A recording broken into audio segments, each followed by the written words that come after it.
Umar Nurmagomedov has finally opened up about his first career loss, and he says Merab Dvalishvili did not dominate him. Injured, but still dangerous, Umar is already eyeing a rematch, and it could change everything. Here's why. After suffering the first loss of his professional MMA career at UFC 311, Umar Nurmagomedov is clear about one thing. He wants another shot at Merab Dvalishvili. He believes the outcome could have been different had he not been dealing with a broken hand during the fight. According to Umar, the injury prevented him from performing at full capacity, and a rematch would allow him to prove what he's truly capable of when healthy. Despite the strong desire for redemption, Umar emphasized that he's not emotionally tied to the idea of a rematch.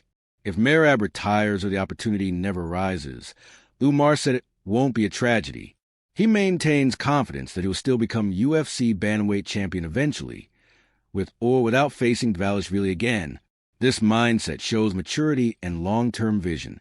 Rather than fixating on revenge, Umar is focused on growth, staying active, and continuing to climb the rankings. He sees the bigger picture. His career isn't defined by one loss, and his destiny as a future UFC champion is still intact. If you're enjoying the breakdown and want non-stop UFC news, smash that like button and make sure you're subscribed to MMA Thread. We bring you 3 fresh updates every single day, no clickbait, just real fight talk. In the aftermath of his loss at UFC 311, Umar Nurmagomedov is pushing back against any claims that Merab Dvalishvili dominated their fight. While Merab won the bout via unanimous decision, Umar argues that the fight was competitive and far from one-sided. According to him, although Merab succeeded in scoring takedowns, especially in the later rounds, he failed to establish real control or deliver sustained damage on the ground. Umar pointed out that Merab couldn't keep him down for long or inflict significant punishment while grappling. This distinction matters to him.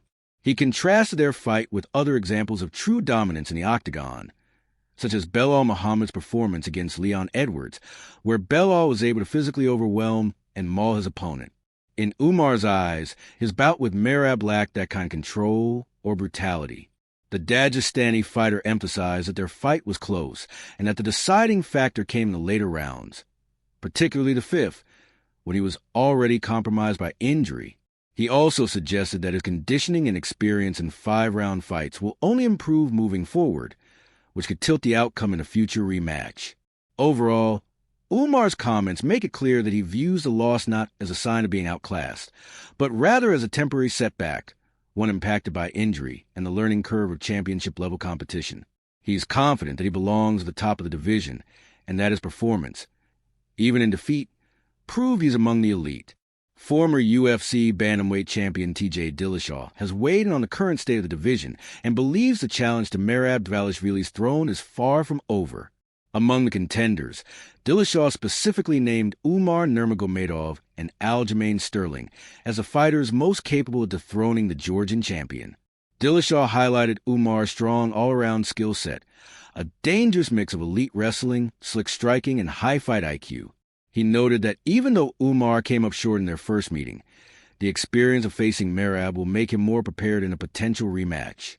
According to Dillashaw, knowing the relentless pace and pressure Merab brings will allow Umar to adjust and push harder when it counts. He believes that with the right strategy and better health, Umar has what it takes to beat him. In addition to Umar, Dillashaw also mentioned Aljamain Sterling, Merab's longtime friend and former bantamweight champion, as a potential problem for Merab. Dillashaw pointed out that Sterling has the grappling skills and championship pedigree to seriously test Merab, possibly even defeat him. However, the big caveat is that Merab and Sterling have long maintained they won't fight each other due to their close friendship and history as training partners. Despite that, Dillashaw still floated Sterling as a theoretical challenge and even expressed interest in seeing Corey Sandhagen face Merab next, calling it an exciting matchup stylistically.